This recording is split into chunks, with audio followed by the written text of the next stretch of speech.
Hello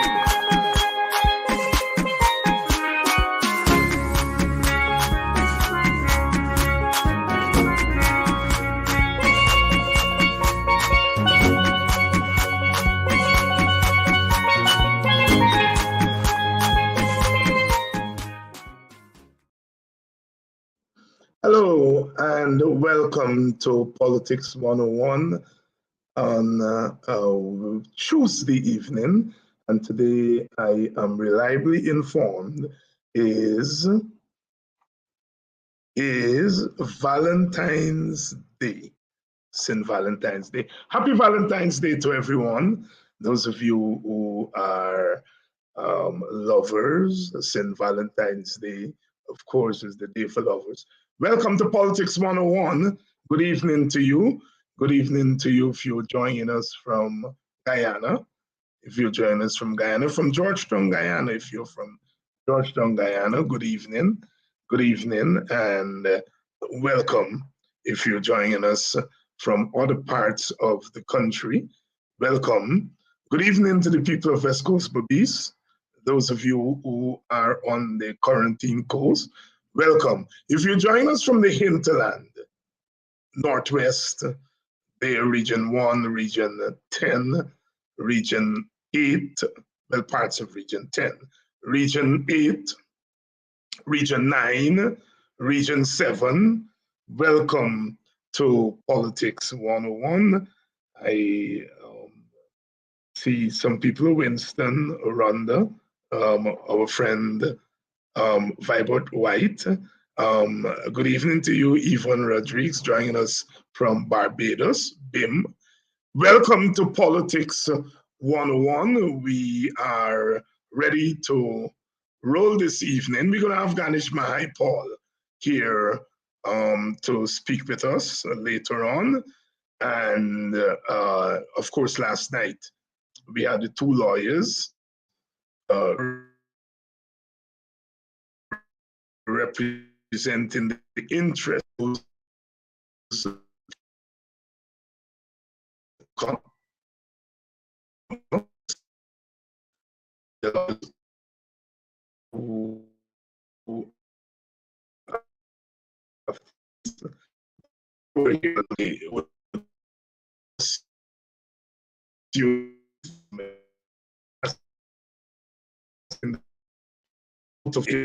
if not respond favorably, then of course they'll be going to court.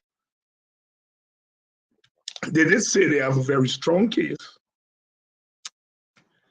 but they prefer mediation first.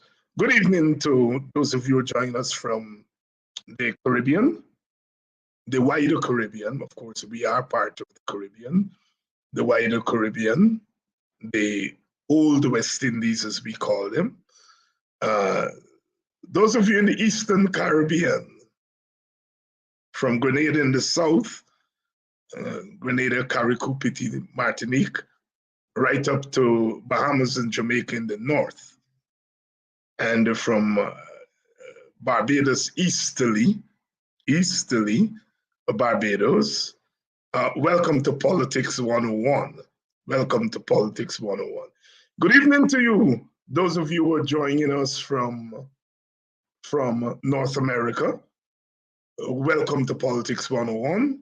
Those of you who are joining us from North America, from the United States, from Canada, welcome to Politics 101. Good evening, Diane, Karen, Zenita, Donna, June. Welcome to all of you to this evening's edition of Politics 101. Ganesh Mahipaul is here, and we're going to be talking to him about a range of issues, recent issues in the news, from the budget right up to the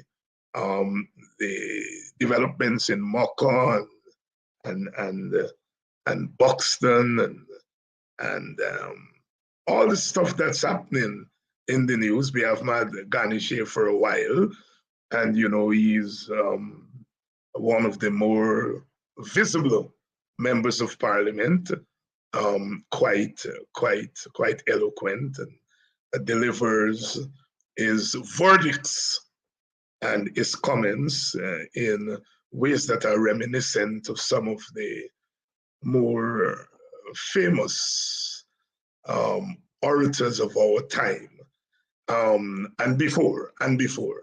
So Ganesh, he's backstage and ready to go. I'm just waiting on you all to take your seats. Last night we dealt with the law. As I said, we had the two lawyers on, two lawyers on, Vivian Williams and Lyndon Amsterdam. They were on there last night, and from all indications, the program was well received. I know some of you have made queries wanting to retain the services of Mr. Amsterdam.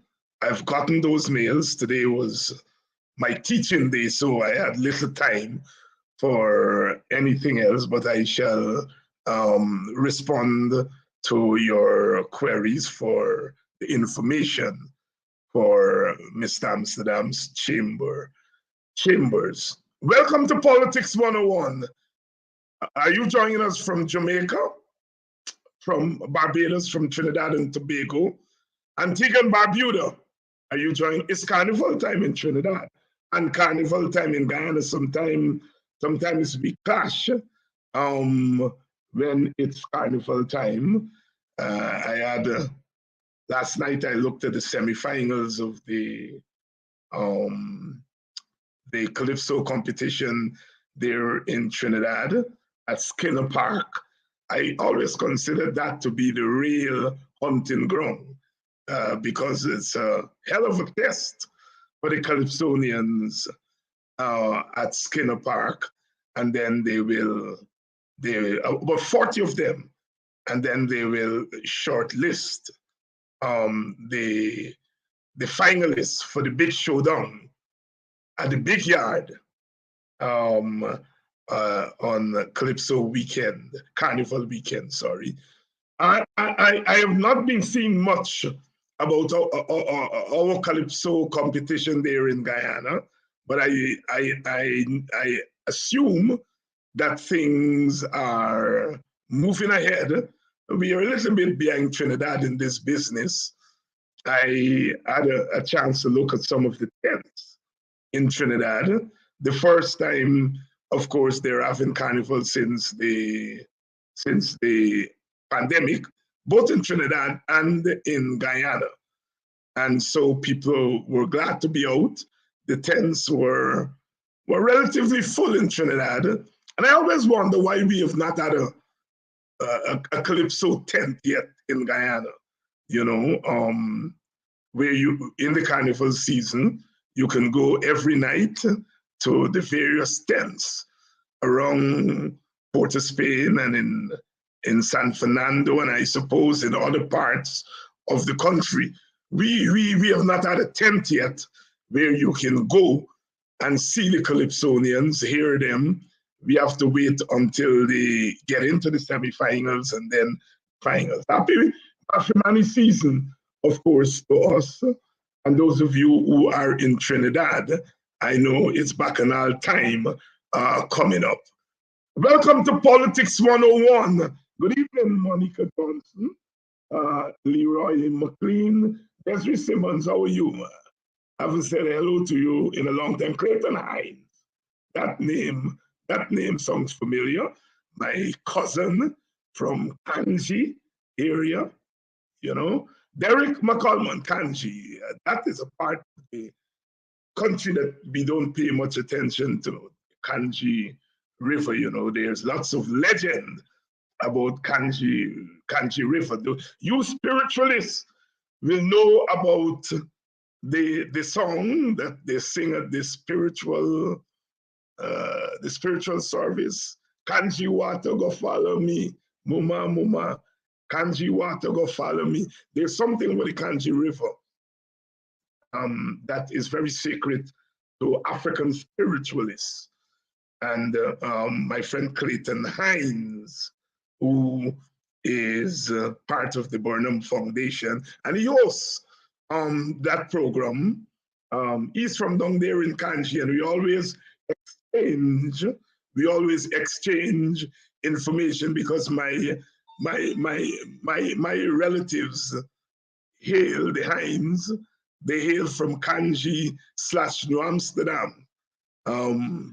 And my mother strayed away and eventually ended up in Boston. But our family are from that area down the Kanji River.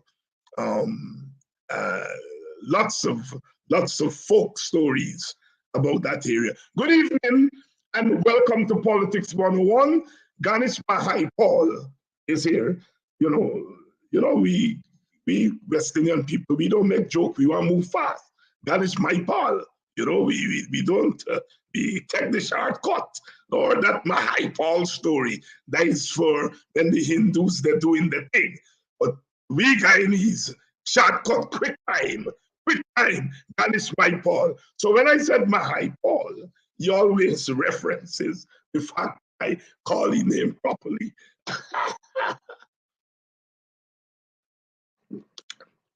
Our condolences, of course, to Donna Brutus. Good evening. Our condolences to the family and friends of Alan Fenty. Alan Fenty, who passed away on the weekend, folklorist, columnist, writing that column in the Stabrook News every Friday, frankly speaking. He passed away. He's someone who has really kept the folk tradition of Guyana alive, and he will be sorely missed. So let's get going, and let me bring in Ganesh Mahipaul. And I think Ganesh is here. Good evening, Mr. Mahipaul. Good evening, Dr. Hinds. I trust you're hearing me loud and clear. Loud and clear, loud and clear, loud and clear. How have you been? I know it's been busy in Parliament and all that stuff. Yes, well, the Parliament, we had it there for, well, I would say 3 weeks. Some are saying 2, but I would say 3, because from the day the budget was presented on to the debates, that period was when members of Parliament had to do their research and prepare their budget presentation. And then you had that entire week of budget debates, and that was followed by the other week where we examined the estimates and subsequent approval of the budget 2023. So it was a hectic period indeed, and I was one of the 14 MPs that fell sick during that period, unfortunately. And I think from both sides, the government side had about 8 MPs, and the opposition had about 7 MPs that fell ill during that period. And, we recovered and so on. We were back on the battlefield. It was an intense fight, and we're back. And now it is a matter of us informing the population as to what really is in budget 2023 for them, and also how is it that they should take part in getting what is rightfully theirs from budget 2023, albeit budget 2023 doesn't really have anything of great significance for the poorer class of people. It is more a get the rich richer budget and the poor poorer budget. But you have some areas like the Sustainable Livelihood Entrepreneurial Development Program. You have this Men on Mission, and you have some rural vulnerable funds that are available. And I think that as much as these, in my view, are slush funds, it can only be considered slush funds if I know that people have been applying to utilize these funds and were not granted the approval that is necessary for them to up their life, or for them to develop themselves. So I will be sensitizing people on the availability of these funds. And if you were following the questioning of the estimates, I did inquire as to what is the criteria for persons to apply for these grants, for persons to apply for access to these monies, because it is intended for them and not family, friends, and cronies, as the PPP is known to be doing and have done in the past. So that is it in a nutshell for budget. And coming back to what you said, how am I doing? I would like to believe I'm doing well. You're doing well, and you right away in your opening remarks use the S word, slush fund. And I've heard that term being used by almost all of the members of parliament on the opposition side. I heard the leader of the opposition himself refer to the budget as a slush fund. Can you expand for us? Why have you characterized the budget as a slush fund? It's really a serious indictment. Well, first of all, people have to understand what is a slush fund.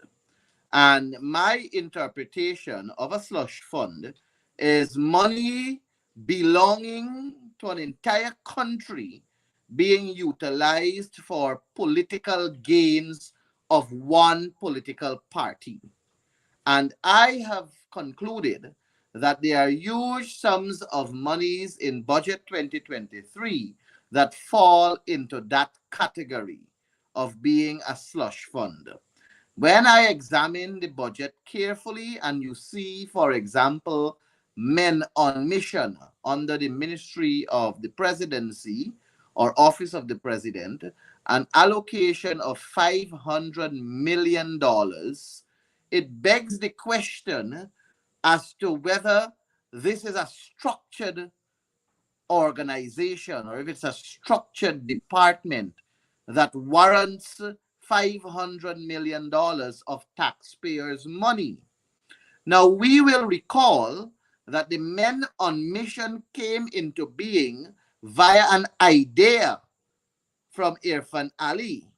And he just woke up one morning and said, we are going to pull men from all over our society and do a launch. And we're going to call it Men on Mission. And you see that the Guyana Defense Force, the Guyana Prison Service, the Guyana Fire Service, the Guyana Police Force, and all these other institutions had to bring out the male figures in their respective organizations to attend that launch. I know for a fact that regions were given instructions to pull people and bring them to this launch, because the intention was for Irfan Ali to have at least 1,000 men present at the Guyana Defense Force ground so that he can launch this Men on Mission thing. And then there was the talk that this is going to be a venture where men in society are going to participate in assisting to lift people out of poverty and to basically help them to become better men and better people of society. Then we saw that it blossomed into respective regions, and various ministers were given responsibility in a very ad hoc manner to control Men on Mission in the respective regions. Then one day we saw Irfan Ali was walking through a community. He saw a senior citizen in a deplorable house, and ad hocly again, he said, let's go build a house.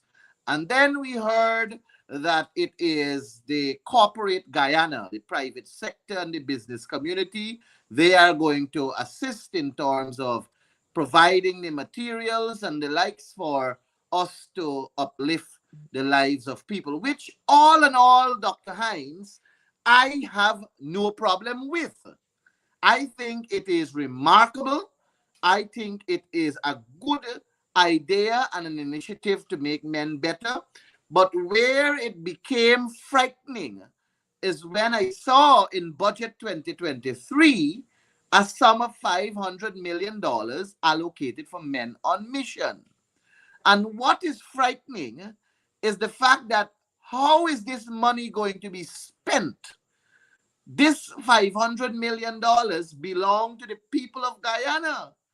This $500 million came from taxes that are being paid by taxpayers to the coffers of Guyana.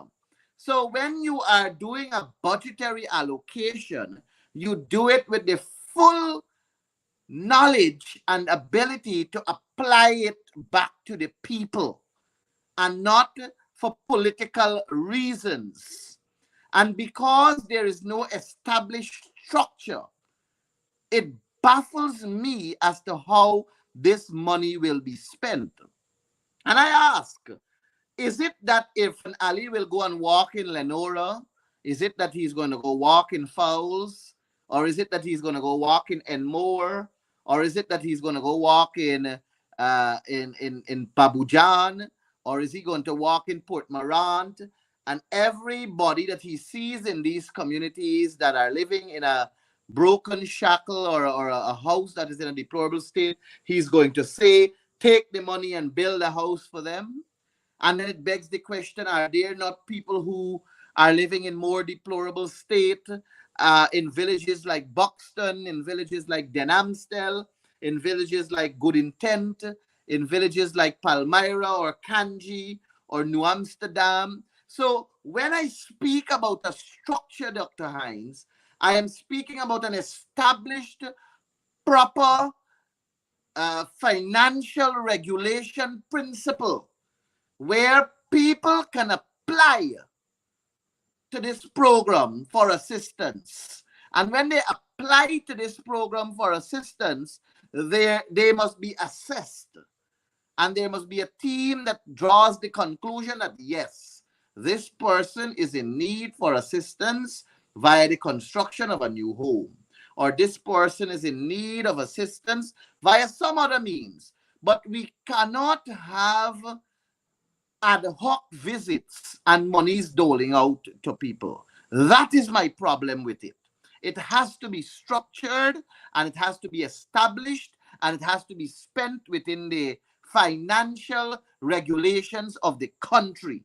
And there is where it became frightening for me when Gail Teixeira could not have provided the answer and wanted to play on people's emotions. Gail Teixeira attempted to play on the emotions of people, trying to give some degree of sentimental speech, appealing to their soft side and telling us about how men on mission is really a genuine thing to help people. But we know the PPP. The PPP has been in this country ruling us for 23 plus years before, and they have come back with a worse practice. They have come back with greater segregation. They have come back with an ability to destroy. So it is frightening. And I cannot take Gail Teixeira's words and say it is gospel, because Gail Teixeira was proven on many times to be nothing else but saying things that are farther from the truth. So when you see us in the opposition calling for documents and calling for structure and calling for criteria and calling for all manner of fiduciary systems to ensure that accountability and transparency is paramount above everything else, it is because we know who we're dealing with. And because we know who we're dealing with, we cannot take their words for granted. So I am yet to see how the $500 million will be expended. I am yet to see the $300 million that is in the Small Business Development Fund, how that is going to be expended too. Because last year, Dr. Hines, there was a $300 billion in the Small Business Development Fund. And that is intended to assist people in entrepreneurial businesses and so on, and how they intend to come off as, to uplift themselves. But what we had, what was the practical thing on the ground, was at the wee hours of the morning, trucks drove into communities and they got their political hogs that are all over the country to call out their party card bearing members to come and collect chickens, baby chicks. And they were giving them 50, 100 baby chicks and chicken feed and tell them go and mine chicken and sell, or mine and take it for use for yourself. Now, when you are going to have these kinds of operations, Dr. Hines, in a budget, when you are going to have these kinds of monies placed in a budget, you are expected to justify the spending. You are expected, for example, in this small business development fund, persons should submit to you a proposal. And that proposal is supposed to show you how the money is going to be spent and how your business will grow from that investment. So if the government is going to give you a grant of, let's say, $5 million, you have to prove that this $5 million is the investment to build your project so that you can now expand and become greater in the field of business you're in and make you a better productive entrepreneur. But what we didn't have that. All we had was the government doling out money. Look, take this, go and do this. Take this, go and do this. And that is the problem about developing a country. We cannot develop a country by only giving handouts. Our country can only be developed once there is a structured approach, once there is a proper attempt to better people's lives, and once there is a focus on educating the nation on how to fish and not necessarily giving them the fish without them knowing how to get it. Ganesh Mahipaul here tonight, walking us through the budget. He started off, of course, by telling us that the budget is akin to a slush fund, and he has given us some examples of the slush. You know, governments try to hide money, and they come up with these programs. Ganesh, which department, which ministry does that Men on a Mission story fall on? The Office of the President? Yes, Office of the President. And it's a capital expenditure. So you see, we've been paying a lot of attention to the fact that the budget has a very, very high amount of money for infrastructural development, but then they throw in these little $500 and something. And when you add up the $500 and something, they come up to a lot of millions going on to billions of dollars. And remember, the budget is almost $782 billion. So these people have become kind of con artists. So they learn how to hide money that they want to siphon off for the people, and they do it. Dr. Hines, I can't remember what was the figure that I tallied up during my budget speech, but it's in the billions of dollars when we talk about this slush fund. And look, when you look, this is the capital. These little stickers are my little notes. But the SLED program is another frightening thing.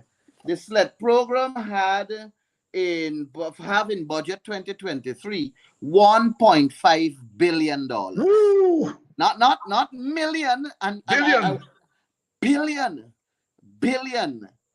That is $1.5 billion. In 2022, the government spent $1.096 billion on the same program, SLED. Now, what is SLED? SLED is Sustainable Livelihood Entrepreneurial Development. So when someone applies for assistance via SLED, it means that they have to have a program or a project that is sustainable. So it grows from when you get the assistance. So if somebody wants to do pig rearing, let me just use that as an example. A poor community man or woman interested in, has this brilliant idea that I can do pig rearing and I can get this help from SLED, and I will turn over my profit and invest it back and grow my business. The government is yet to tell us how many people benefited from this $1.096 billion in 2022, and to give us an update on the growth they have made since receiving grants from the SLED program. But because the government is operating in a manner where everything is about politics, and the government is just doling out the money to their friends, families, and favorites, their party card members, people are collecting the money because they're getting it. It's basically free money, and they are spending it. I am not saying that the people are wrong for collecting it. If you're going to give me money, I'm going to collect it. But you, as a government, you have a duty and obligation to the people of this country to ensure that transparency and accountability are paramount. You have a duty to ensure that transparency and democracy and accountability define you in proper good governance. Good governance. But we don't have that happening in our country. And I can turn to so many other programs that can be concluded as slush funds. Look, this one here is the small business. The writing may be too small for your viewers to see, but this is the Small Business Development Fund. $300 million provision for small business development. Oh, but you had 300 million last year, and you're yet to tell the nation how many people benefited from it. And a critical question is, the same people who benefited last year, will they be benefiting again this year? Is it just that you're handing out monies? And this is the frightening thing about what is happening in our country. And I think our people have to pay more attention to the happenings of our country now, because we have this significant sum of money that constantly comes into our coffers via via the oil discovery and so on. And if we stay laid back and we settle for crumbs, then we will forever be in the doldrums. But if we pay attention, we speak out and speak up, and we recognize that accountability and transparency is lacking. Accountability and transparency are lacking in this People's Progressive Party government, then we have to act on that and ensure that we do not put again the People's Progressive Party to handle this sum of money. Because when they give you $1, you have to ask yourself, how many $10 are going into their pockets? It's a frightening thing. It's a very, very frightening thing. You see the largest budget. They boast about the largest budget. $781.9 billion. Big boasting. But ask yourself, have your life been better? They have been in office since 2020 of August. And what is it that you, as an ordinary citizen, you as a hard-working Guyanese who wakes up at 6 o'clock in the morning, fight yourself to get ready, because I know waking up is not an easy thing sometimes, especially when the rain falls, Dr. Hides. Fight yourself to meet that 7 o'clock deadline to leave home, because you don't want to be caught up into traffic. And you don't have the luxury of driving in a big SUV that carries the red and blue light to blink and song your sirens as you go down. You don't have that luxury. The ordinary Guyanese don't. You have to meet that 7 o'clock deadline to leave home, to catch the road before you end up in this traffic and will cause you to become late. And then your boss will say you were late, you have to work extra hours, or you could be fired. So, and then you have children that you have to drop off to school, and you have so many hardship to face. Gasoline price has gone up. You have the basic food items have increased significantly. You can't go to the market and say you're going to shop for provision or greens, bora, pumpkin, okra, squash, you name it. All of them are carrying a steep, steep price. Even to chicken, beef, and pork. You can't say that those are meat that you're going to use easily now. They're considered a high-end meat that you can probably only eat during special occasions. You have to ask yourself as ordinary Guyanese, how impactful have these budgets been since the People's Progressive Party took office? Yeah, And yeah, yeah. were you able as an ordinary citizen of this country, an ordinary Guyanese, to put aside some more money for your leisure, or to put aside some more money for an outing on the weekend, or to go somewhere for a vacation? Were you? Those are things you must ask yourself, and be the judge and be a fair judge to recognize that you are in a worse place now than where you were before. So this budget, Dr. Hines, this budget is not one for ordinary Guyanese. It is not one for the ordinary citizens of this country. And a budget is supposed to be a program. It is supposed to be an investment. It is supposed to be a plan to lift people out of miseries, to lift people out of the nightmares they are facing, to lift the country to higher ends. But instead, what we have is a budget that is focused on making the rich richer and the poor poorer. The rich rich and the poor poor. And of course, Ganesh, I know something about that SLED project because I sat down a few times with former Finance Minister Winston Jordan when he designed that program in the very first budget. I remember him inviting me to his office, and we sat down and talked about the SLED project, and he designed it. And the rules and regulations surrounding monies to be had from the SLED project. And it's really, first of all, they said that the coalition was doing stupidness, but yet they retained something like the SLED project, but they're now bastardizing it.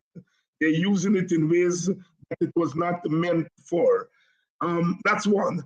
Two, we have the historical problem of poverty, and I'm really agreeing with you here. And then we have the problem of inflation, high prices, and so on. Let's give them the benefit of the doubt here and to say that, look, this problem of high prices is something that has been brought on by global factors. But if you're doing a budget, as you're saying, your budget must also indicate ways and means of dealing with the historical problem of poverty, which is almost 50%. But it must also deal with the clear and present danger of high prices. What are you doing?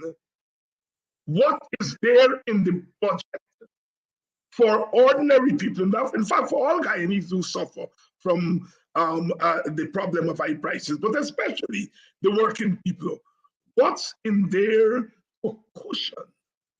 To cushion. So the government says it's now we cause the problem. Okay, we're going down the road with all you with that. But you have money to help people to cushion the problem. And what I'm hearing from you, Ganesh, is that they have not done so. No, they have not, because you cannot give senior citizens such a meager increase. You cannot give public servants, I think it was $3,000 and something when you do the calculation by moving the income tax threshold and so on. You cannot give those sums of monies and want us to believe that you're cushioning the problem.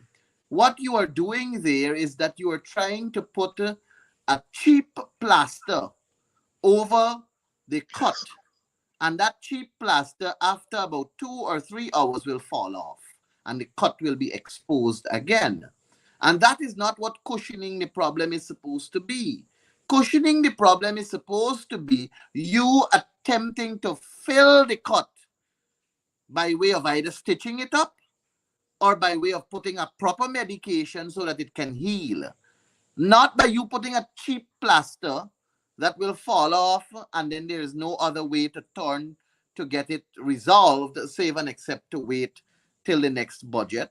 But I want to say something, Dr. Hinds, that really that hit me just now. These people who are serving as ministers of government and the president, you will recall that when the coalition government came to office in 2015, they attempted to regularize and stabilize and structurize the salaries and remuneration packages for the prime minister, the president, prime minister, senior ministers, and so on. Because when they came to government, the salary was one where permanent secretaries were getting more money than ministers of government. And the People's Progressive Party created a whole set of noise.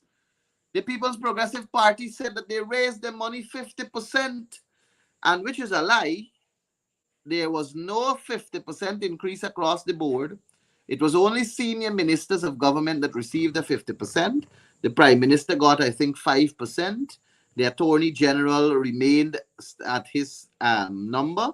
I think the president got 2%. And junior ministers, I think, got 12%, something like that. But it was done primarily to structurize and to ensure that people are paid based on their position. The highest paid being the president, the second highest paying being the prime minister, followed by the attorney general, followed by the senior ministers, followed by the junior ministers, followed by the parliamentary secretaries, followed by the permanent secretaries, and that was the order. And that's what you call a structure. You would recall that it is the People's Progressive Party who said that they will revert it back, that it is an insult to the Guyanese people, and that it should not happen. Dr. Hinds, let me tell you that at the time when the APNUAFC took that decision, a senior minister of government was receiving $800,000 or thereabout as their salary. In 2015, that is, $800,000, a senior minister. And the attorney general was receiving $1.2 million. And the prime minister, I think, was somewhere around 1.3 or $1.4 million. A junior minister was receiving anywhere around $500 and something thousand. That was in 2015. Dr. Hinds, in 2016, that figure didn't change, because when the coalition gave salary increases to public servants, they didn't take it for ministers and parliamentarians, because they had already structurized their increase in 2015. You with me? Yes. 2017, when the public servants got increase in their salary, again, there was no increase for government ministers. 2018, when the salary increases went to public servants, there was no increase for government ministers. 2019, when there was salary increase for public servants, there was no increase for government ministers. So it was that one-time action that the AP and UFC took to standardize it. The PPP created a big hullabaloo. Let me inform your public now. The salary now of a senior minister of government is over $1 million a month. When the coalition was paying their senior minister $800 and something thousand a month, the salary of the prime minister now is over $1.9 million a month, when the coalition was paying their prime minister somewhere around $1.2 million a month. The salary of the attorney general of this country right now is over $1.9 million a month, when the coalition was paying them far less. The salary of a junior minister now is over $800,000 a month, when the coalition was paying $500 and something thousand a month. And those are the people who are sitting in office, squatting in office, complained about 50% salary increase, and they're enjoying it now, reaping it so nicely, taking increase upon increases as years go by, carrying it way above what the coalition was giving. And you're not here to say anything about it. They eat free, sleep free, drive free, don't pay for fuel, nothing is of an expense to any of them, so they don't know what the ordinary people are feeling. But you don't hear nobody keeping any noise now. You don't hear that the salary is a fat cat salary anymore. You don't hear that ministers receiving 50% high-end increase, but do the math and look at it carefully. Look at it carefully and you will see how hypocritical, diabolical, and how wicked and demonic the People's Progressive Party is to the people of this country. And you will be able to know that the coalition, indeed, when they were in office, made mistakes, but they had the best interests of Guyanese at heart. And for 5 years, they tried their utmost to bring some semblance of decency. So they tried their utmost to bring some semblance of unity among the people of this country. And we have gone back now to a time when it is friends, families, and favorites. And because we are at that stage, Guyanese will have to make a very serious decision come the next election. And I've always said this, Dr. Hines, and I'm becoming redundant here because I keep saying it over and over and over. We cannot plant bora and expect to reap okra. If you make your bed hard, you have to lie down panam. So you have to decide as Guyanese citizens if you will continue to be ridden like jackasses or horses, or you will take a stance and you will make your pronouncement and solidify your claim that this is your country and it is us, the ordinary people, that are supposed to be benefiting from the wealth of this nation, not a couple of people who just sit there, dress as they like, eat as they like, walk as they like, talk as they like, with no expenses and bringing hardship onto us as ordinary citizens. Change must come, but change can only come if we all can accept that we have with us a set of people who are aloof to the reality of our country, and we need to ensure that we put good governance, transparency, and accountability as the pinnacle of management in our country. And definitely, Irfan Ali and his cohorts have not proven themselves to be the guardians of this democracy. Ganesh Mahipaul here, Member of Parliament and member of the People's National Congress, which of course is the large partner in the Partner for National Unity, talking to us about the budget and its implications, its consequences for the country at large, doing some comparative analysis between the coalition government and the present government. My viewers know that I don't appear in governments, but I think some of the points, if not all of them, made by Ganesh Mahipaul cannot be refuted. I have said that I was a critic of the government because I thought that I wanted to set an example to the country, to say that I can belong to something and still be critical of that thing. And I heard young Mahipaul said it the night that the coalition did make mistakes. And you don't hear politicians say that very often. When you listen to political people, politicians, they never make mistakes. I hear a young man here saying, we made mistakes. And I said at the time, when I decided to support the coalition's re-election in 2020 and to be a candidate, that my agenda, my political agenda as a political radical, and by radical, you know, sometimes when we hear radical, we think about people who are crazy. Radical means root, people who go to the root. So for me, politics is about transformation, not reform. So in that sense, I'm a radical. As a political radical, I said in 2020 that when I looked at the two big contestants, there are two things that swayed me despite my criticisms of the coalition. One was that my agenda of transformation stood a better chance under the coalition than it did under the PPP. And secondly, that there was the potential for internal accountability because the coalition was a coalition of different parties. And when you have a coalition of different parties, yes, they can all hold one head. But sometimes in coalitions, you have an inbuilt, an inherent self-accountability that goes on. Those were the two factors that swayed me. I was never going to go with the PPP. I was out with it.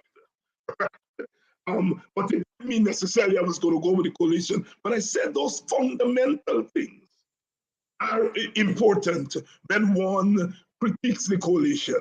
And the other thing I said at that time in 2020, that it was the coalition government was the first government in the history of post-colonial Guyana, and that their human rights violations were zero.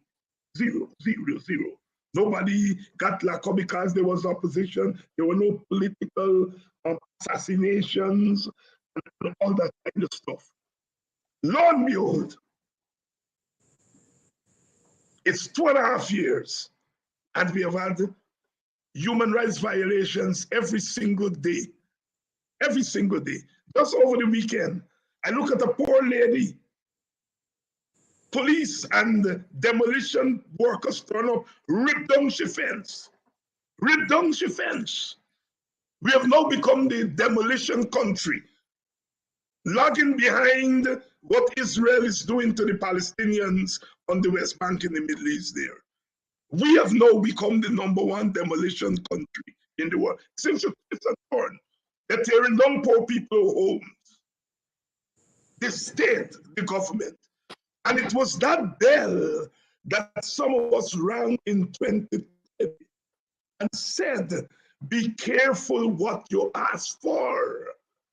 And that is what this young man is saying here tonight. You make your bed hard, you go meet him hard. Be careful what you ask for. You see, it's not just putting a party in power, but we have to ask questions based on the track record of that party. You couldn't look at the track record of the PPP and expect them to do anything better. I have come to the conclusion a long time that I will not support the PPP in power by itself. I'm a power sharer. I believe in a national government, and you can't have a national government without the people. I'm clear about that in my mind. But I am prepared to have them in power. So if people like myself work doubly hard to ensure that the PPP does not retain power on its own after the next election, it is because we've had too much. We have had too much. Politicians on the whole, as we know, tell people what they want to tell people to get you to vote, and they don't live up to their promises and so on. But this PPP government has taken the cake, the cake. And when you look at the budget, there's nothing in that budget that is accidental. It's intentional. And you listen to this young man here tonight walking us through and showing how the slush fund works, where they hide in the money, a 500 million the budget. So 500 million money, but in the slush fund, you know how many billions it comes to? These people are barefaced. They're three-card trickster. Now you see me, now you don't see me. You see? And it is very important that we have these people like Ganesh who have to study this thing, to come here and to talk us through this thing.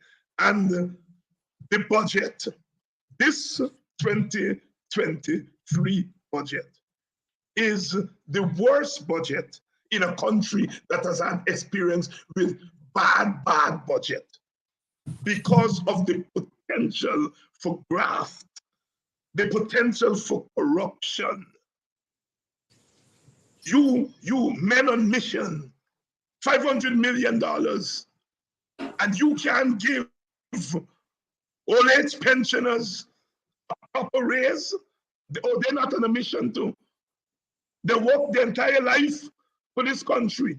But you come up with something called man in a mission, and you put a whole set of money. You can't give money to old age pensioners. You can't give proper increases to public servants. Public servants who are there to make government work.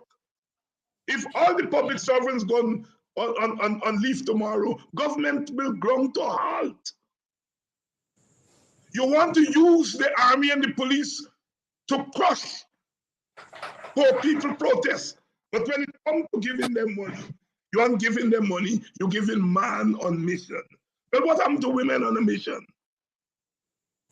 What happened to women on a mission? Them women who got left the picnic when the night come for go and guard all your business, guard all your homes, guard your ministry. Oh, they're not on a mission. I'm on a mission. What about women on a mission? It just shows the priorities of this government. Ganesh, anything else you want to say about the budget before I move you to Maka?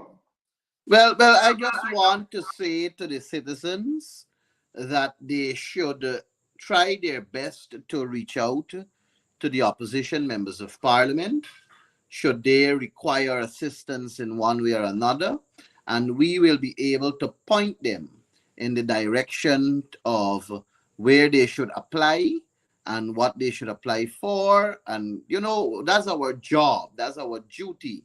And we have an obligation to meet with the citizenry to provide them with the information. But we will not be able to touch every single person. So those who we may not be able to touch, those who we may not be able to reach out to, they are also free to reach out to us. We have our various platforms. Facebook is an active manner of an active space where people communicate. All the MPs have Facebook pages. Some of us, our numbers are public. My own is public, for example, and persons are free to communicate and let us assist them to get the necessary assistance that they need via us making the necessary applications to the respective agencies for assistance as is stated in the budget. And when they are not assisted, then they themselves will see that this government was really on a mission to steal the taxpayers' money. So, Ganesh, you are located there on the West Coast, Region 3. Region 3. And persons who would like to contact you, is there a place? Is there a public number that they can contact you? My cell phone number, Dr. Hines, is public. My cell phone number is 694-4400. Everybody knows that number, and if they don't have that number, it's because they didn't want to know it. But they are free to drop me a Facebook message also via Messenger. Of course, when I'm in meetings and so on, I wouldn't be able to answer the phone, but my WhatsApp is pretty active, so they can always drop me a WhatsApp message also. And if they choose to write, they can write me also, and they can incur the letter to Congress Place, or even at the Region 3 PNCR office. That also is where they can, and I will get the copy of whatever they write. But again, I repeat, my number is open, my number is public, it's 694-4400. So if you're in Region 3, and for that matter, any region, and you would like to engage your member of parliament, as I have said on this program, that I think members of parliament must become political activists. Because quite apart from going and holding the government accountable in the parliament, there's not very much victories we can get there in parliament in terms of affirmative victories. But I think parliamentarians can also play an important role in terms of representing people, consoling people, giving people confidence in this dark time that we are going through. So you have Mahipaul's number there. If you're from Region 3, please, you have problems, you have issues, please contact him and put him to work. As he said, he is ready to work. Welcome to those of you who are joining us. Ganesh Mahipaul is here with us tonight. Those of you who have not subscribed to our YouTube pages, please do so now, because in case Facebook knocks us out like they do sometimes, you're going to be able to join us on YouTube. The YouTube channel, of course, is Politics 101 with Dr. David Hinds, or Hinds'Sight with Dr. David Hinds. Either of those two channels on YouTube. Please subscribe and make sure that you're able to join us on YouTube when and if they play games with us on Facebook. Ganesh, I saw you during the demolition operation at Mocha. All of us were there, and we witnessed the scene. We didn't just see it on social media. We were there on the ground, and we saw what happened. I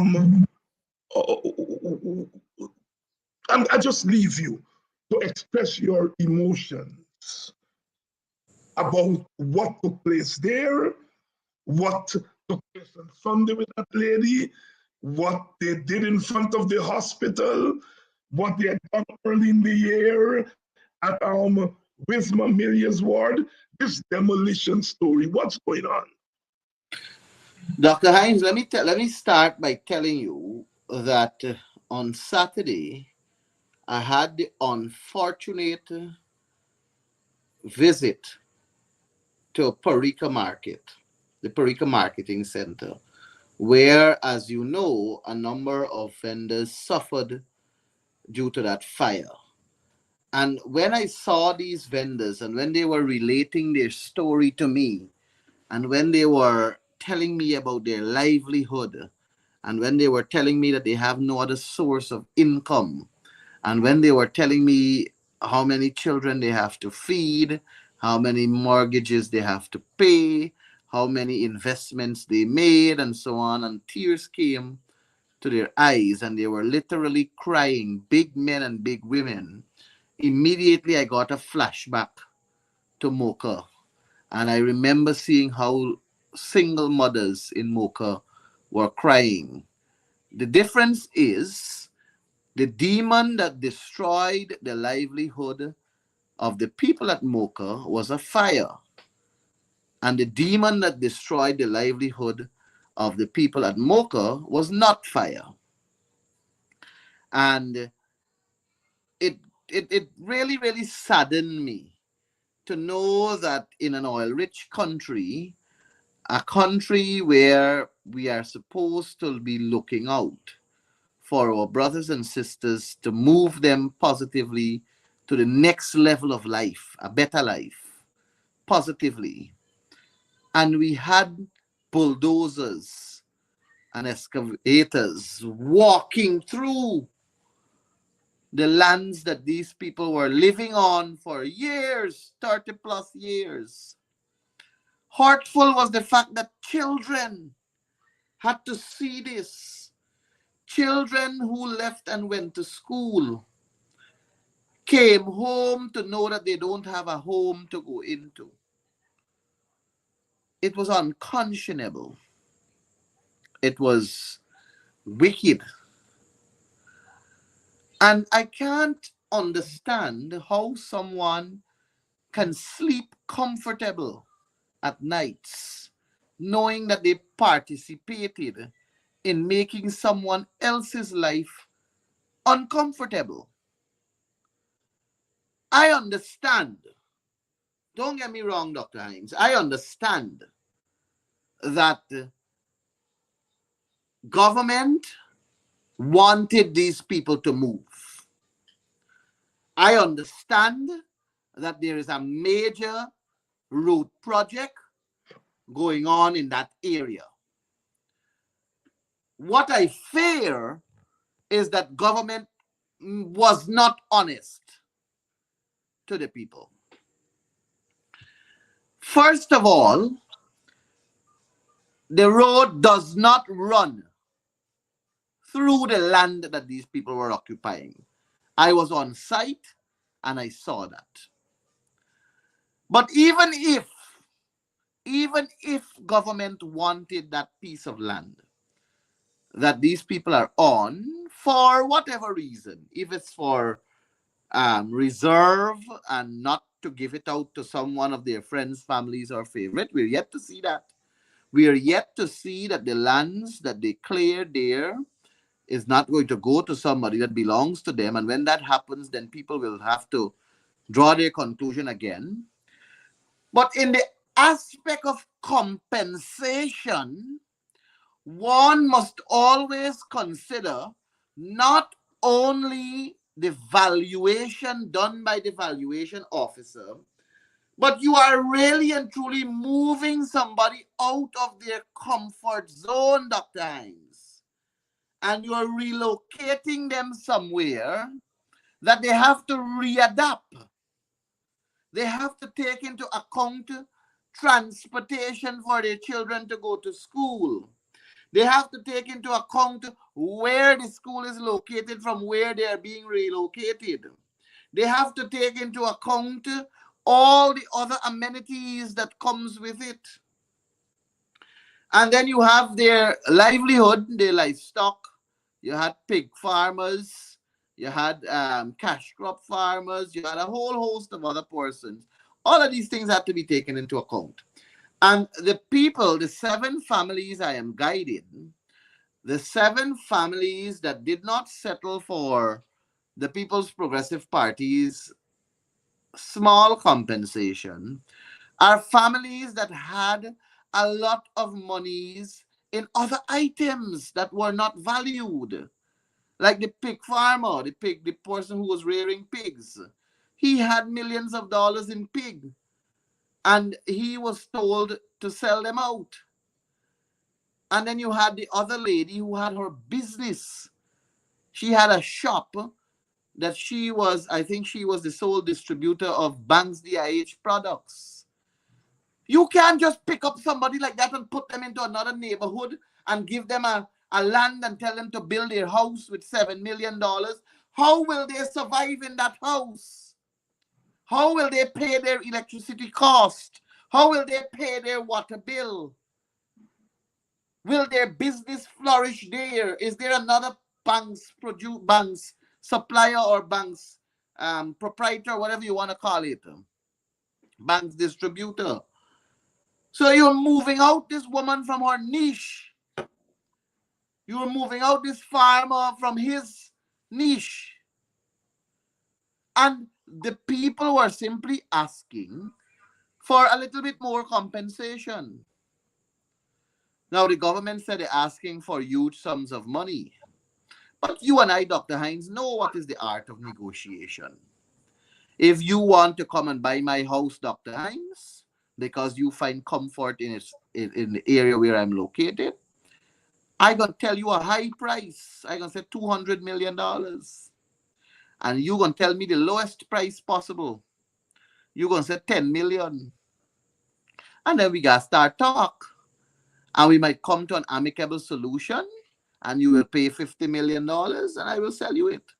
I say that to say to you, Dr. Hines, that the government did not engage these residents of Caneview Mocha in any way, shape, or form via a negotiation for proper compensation.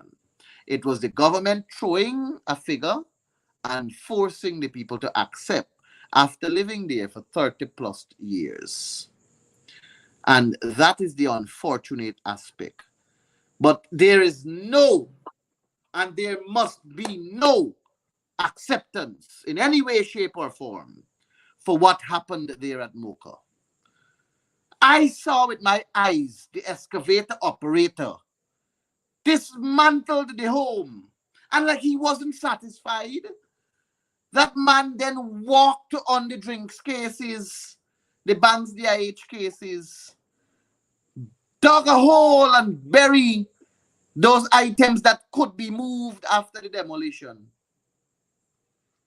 So it was like he had a vendetta. It was like he had to get back.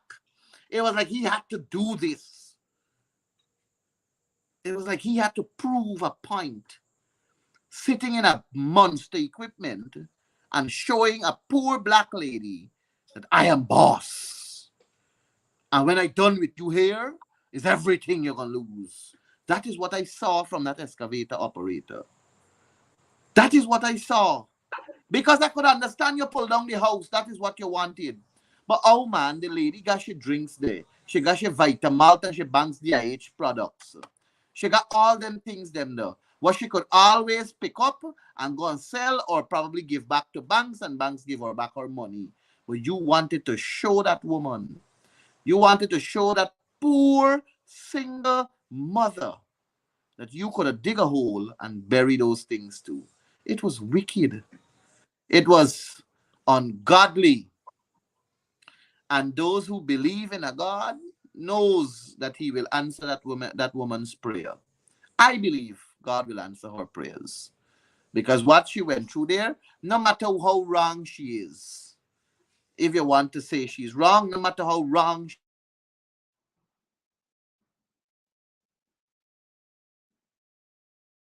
Ganesh, Mahipaul there. Yes, forgive me, Dr. Hines. Maybe it was a problem of me giving out my number because I am using my phone and I'm receiving phone calls. But I'm saying, Dr. Hines, that it doesn't matter how wicked or bad one may want to say she was. You don't do that to other human beings. You don't do those things to human beings. And I'll tell people, Dr. Hines, as much as I'm a politician, I'm also a God-fearing individual. And I believe that it doesn't matter how high you climb in this life. It doesn't matter how high on the ladder you reach. As you take those steps going up, do not make bad with the people you pass on your way up. Because one way or another, you will have to come down back. And whilst coming down, and you will have to come down. You come down either by retirement, you come down either by you resigning, or you come down either by death. Whichever position you're holding in life, you will have to come down.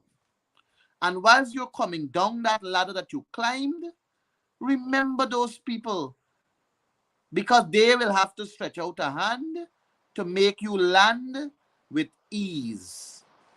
And I always tell people that, be humble as you ascend in this life. And as I move from wherever I am, I was once a cashier, I was once a teacher, I was once a regional information officer, I'm now a member of parliament. I must never forget from whence I came. I must never forget where I came from, who I grew up with, the people I mingled with, the nice people that my teachers and my family and my friends and everybody. I must never forget them as I elevate, because part of you being a good human being, part of you being in a society that can evolve positively, requires you to be humble. And what that excavator man did was wicked and demonic.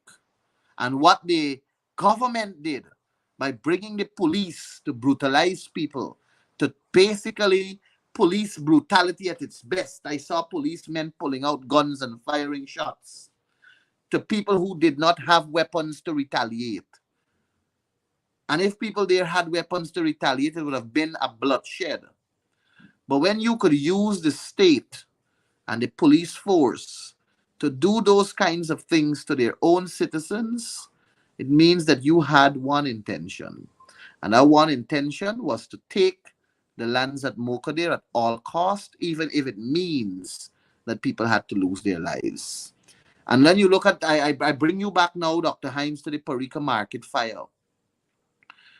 I remember when Monrepo Market had its issues where they alleged that people came and broke down stalls and robbed some person, and I hear some lady claim $3 million for Pulauri. She had a Pulauri stand and $3 million, I'm told. I saw it in a newspaper or something like that. And I think she was compensated 200,000 or somewhere thereabout. And that happened very quickly.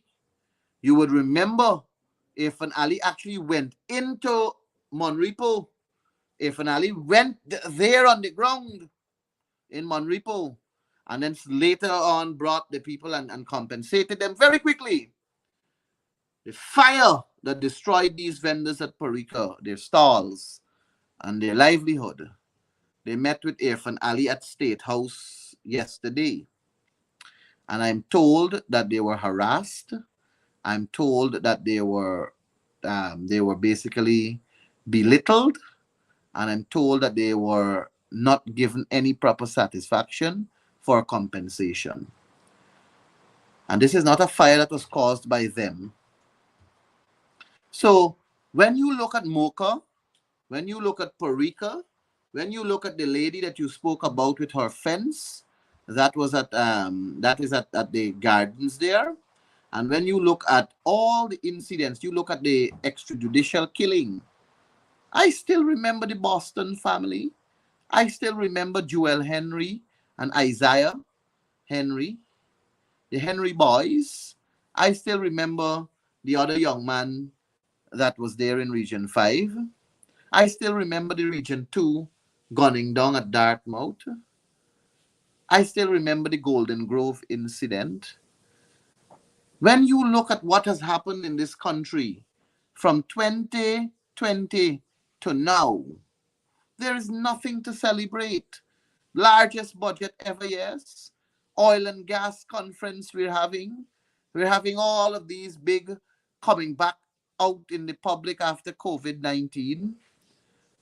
But look at that against what we got from the state. The extrajudicial killing, the targeting of one race over the other. I made a speech in the National Assembly where I said, and I hold to this position, that we don't have one Guyana. We have 7 distinct Guyanas. The Amerindians have their Guyana. The Europeans have their Guyana. The Africans have the worst Guyana. The Portuguese have their Guyana. The East Indians have the best Guyana. The Chinese is searching for their Guyana. And the mixed race is fighting for a place in this Guyana. 7 distinct Guyanas. And a government, installed albeit, is trying to hoodwink us into claiming that they are all about one Guyana. But if the government is about one Guyana, then why is it that you have an operation such as this oil and gas conference, International Oil and Gas Conference? Why is it that they could not have ensured that the members of the opposition in its entirety, all the members of parliament, why is it that they could not have ensured that they were invited to participate? You remember there was a flag-raising activity where the members of the opposition were not invited to it. I think that was the 2020 flag raising. Yeah. 2021, sorry, the 2021 flag. Yeah, the 2020, is it 2021? 2021 flag raising. 2021, yes. The opposition was not invited to participate. 2022, they decided to invite us in Region 2 because they did it in Region 2, but they didn't cater for us for accommodation. They didn't cater for us for meals, and they didn't cater for us for transportation. But it's one Guyana. It's one Guyana. Yeah? Let me tell you something. When I hear Irfan talk about one Guyana, I want to laugh. As sad as it is, I have to laugh at it. Because Irfan wants us to embrace him. Irfan wants us to recognize him. Irfan wants us to accept him. But he is not prepared to respect us. He is not prepared to accept that we are part and parcel of this country. He is not prepared to accept that we are a part of the development of this country. That we sit in the National Assembly and we sit on 200,000+ votes. That is according to GCOM.